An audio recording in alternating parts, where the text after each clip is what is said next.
words and concepts without allowing the connotation or the cultural connotation to cling to them, and that person accept them for what it is. They will understand that it does belong there and that it is attached to it. I won't say belong, that it is attached to it, whether or not it does belong, but they will not take it in as it is. They will say, okay, discernment or discrimination can be a good word or a bad word, quote unquote. It can have a good connotation or a negative connotation, right? And so the ability to have that kind of awareness is pivotal here, because somebody may say, like, I'll call myself aloof.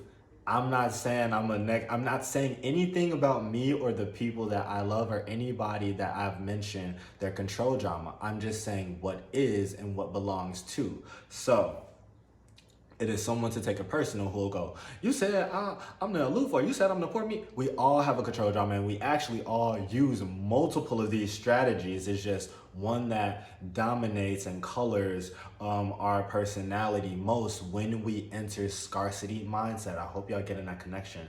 These control dramas are how we act out when we feel a lack of energy, when we feel actually a lack of connection with self. Because when we are in connection with self, we are authentic. We feel like, man, no matter what I want to do, no matter what I think, no matter what is going on, I feel my best self, and nothing can take me out of that zone. That is a state of being, and that is understanding what is. Let's say it like that.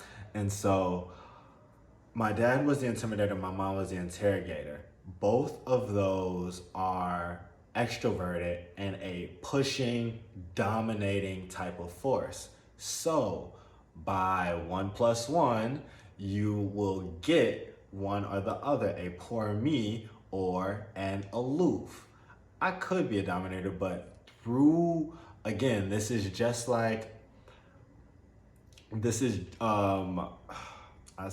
really just like math. This is really like math in the sense of the energy has to add up. So with both of those pushing forces, I gotta pull back. And so I am aloof, because I am used to, when the energy gets way too overwhelming, I'm used to being like, we're gonna put the shield up and I'm just gonna pull back. But through doing that, through using that kind of, what these really are energetic defense mechanisms. When we use these energetic defense mechanisms, I'm gonna call it an EDF. When we use these EDFs, then what happens is we start to take them into our everydayness. I may go in a restaurant, and because I got socially anxious, what do I go to? What do I allude to? The mode and the strategy that I know best. So I'm gonna become aloof. So now maybe I'm in the line, but now I'm all the way back and I'm just aloof, like, oh my God, the energy is way too dominating. Again, this is a pattern that we learned in childhood. There's a lot of stuff we're talking about here, but trauma in a sense. And now it's coming in, and now I'm responding how I am used to, my normal defense strategy.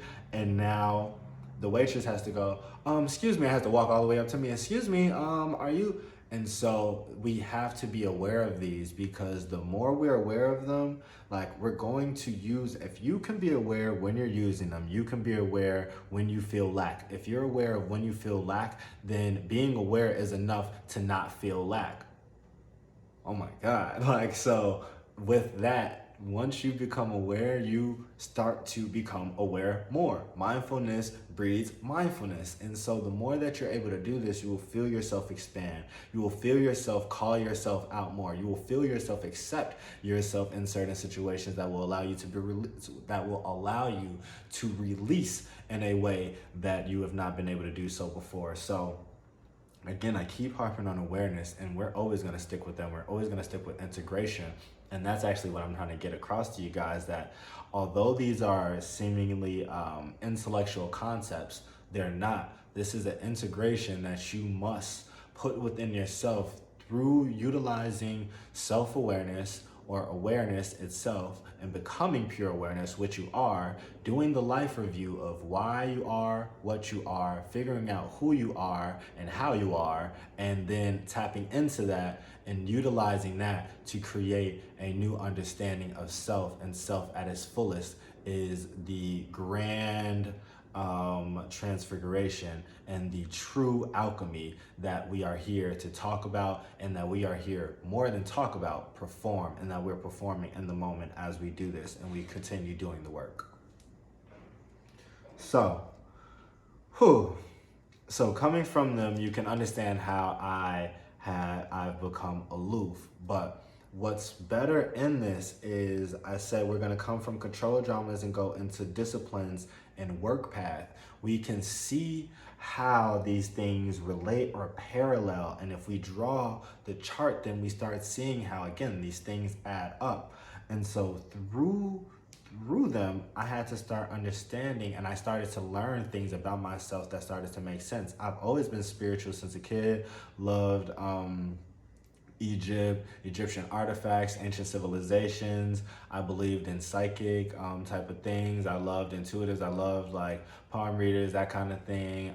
Anything I ever saw. I believed in like the Ouija stuff. I was like, oh no, I'm good in that. I believed in the ability to be able to communicate with those that are, whether it's our ancestors, whether it's light beings. I believed in dimensions. I believed in all the stuff, or at least the ability and the possibility of its existence, and that it was important for us to be open to that at a very young age, because I had clairvoyant experiences at age 5. I saw things that or beings that were dead, whether it was negative or positive and scary or not. I had connection in a way that if I did have a master around me that I would have been able to talk to, it would have helped me hone my abilities in a much different way. But I am thankful for all the experiences that I have had and how I have come to where I am. And so utilizing this understanding and how my parents were, it made me think, what is the discipline that I'm going into? What is my path? As they ask, you got to go to school. Like, what is it that you're going to major in? What is it that has always had me? And it was the mind. It was, who are we? It was, why do we think the way we are? How do we utilize that to become our best self? What do we look like when we utilize our best self? What do we look like when we step in? And how does the brain act when we utilize it at its fullest potential? These were and are the questions that always fulfill me and give me something to look at, something to explore in a different kind of way, and understand that it is important, and it does all lead to human origins and how we are actually of source. And again, what is spirituality? We are of life. And so seeing that, I said, and I was able to see that, wow, okay, I've always been focused on optimization. So self-optimization. And then I realized that self wasn't like the body or just like the person. I started realizing that self was self with a capital S. Like, we are talking about the Atman, it's hard to even put it in terms, but we can't call it one thing, but many people know it as different things. Spiritual essence, the soul, like I just called it Atman, but it is the us of who we really are. And so I became aware of that. Then I started to understand how this fit on the tree. So I am actually meant, and I started to write this stuff down, again, doing the work, not just thinking and talking about it, but doing the work. I wrote down, on one path, I was meant for psychology. This is what I've been meant to do. I was meant to always come down this path, and so I am on the right path. Then on the other path, I realized I am meant to incorporate spirituality. And these are not meant to be separate practices. These are meant to merge and be one.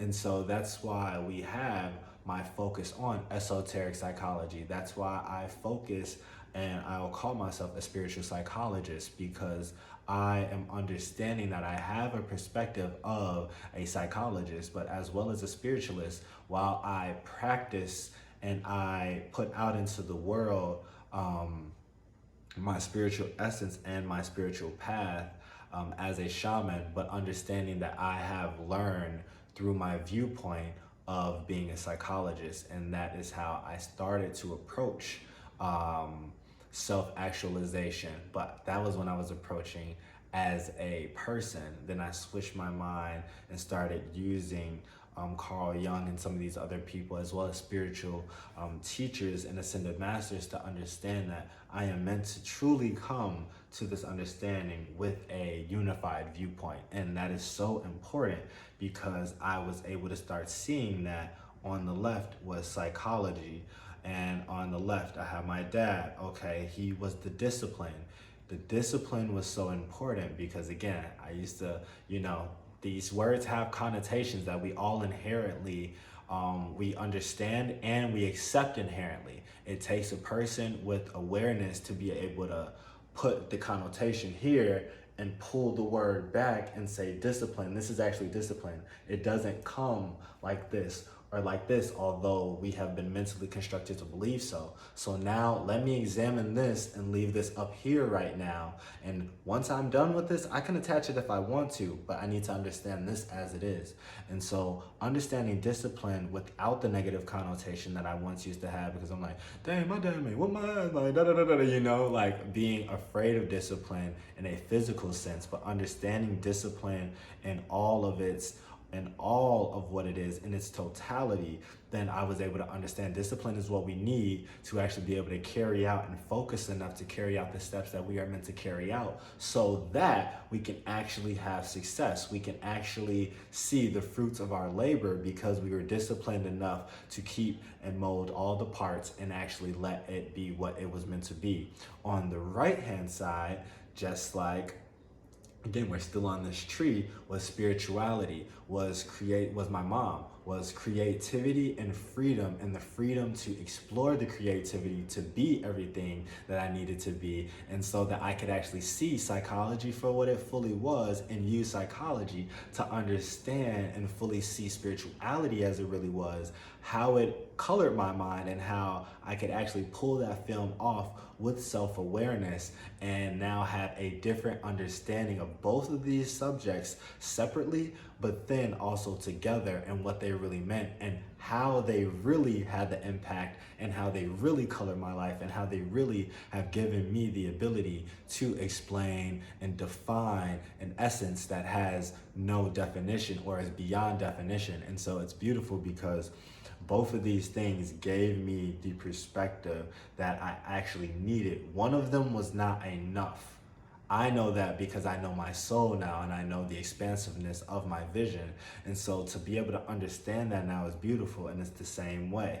All these things on the tree are aligned for a reason. It's the male and the feminine, the divine masculine and the divine feminine that are merged, again, represented through quote unquote archetypes, through my mother or my father and my mother, and then being put together through the mother and father disciplines that I decided to go into, which was, and not even decided to go into, that I was thrown into and pulled into because of my choice before I reincarnated in this life, because I know what's up. Like, I know what I chose, which is psychology, and which was esotericism or spirituality, and merging them again. And so this is all, again, pulling back up into the tree. Now we're back at the disciplines. So the disciplines and the work paths pulled into the control dramas because I had to figure out how I could become who I am meant to be, not from a scarcity from that control drama, how we said, but we had to learn to become free. So through self-awareness, who am I?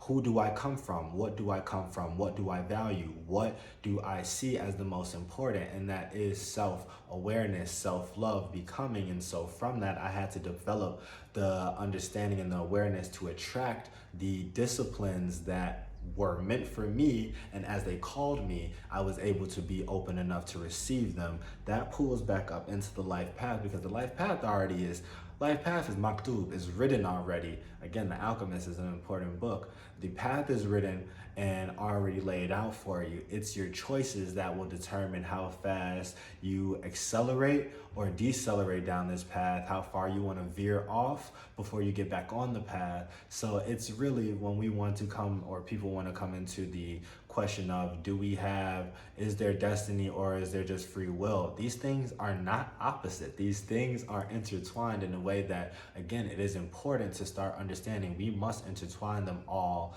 Like I mentioned, Regina mentioned, and it helped me solidify my understanding of what all of our goals really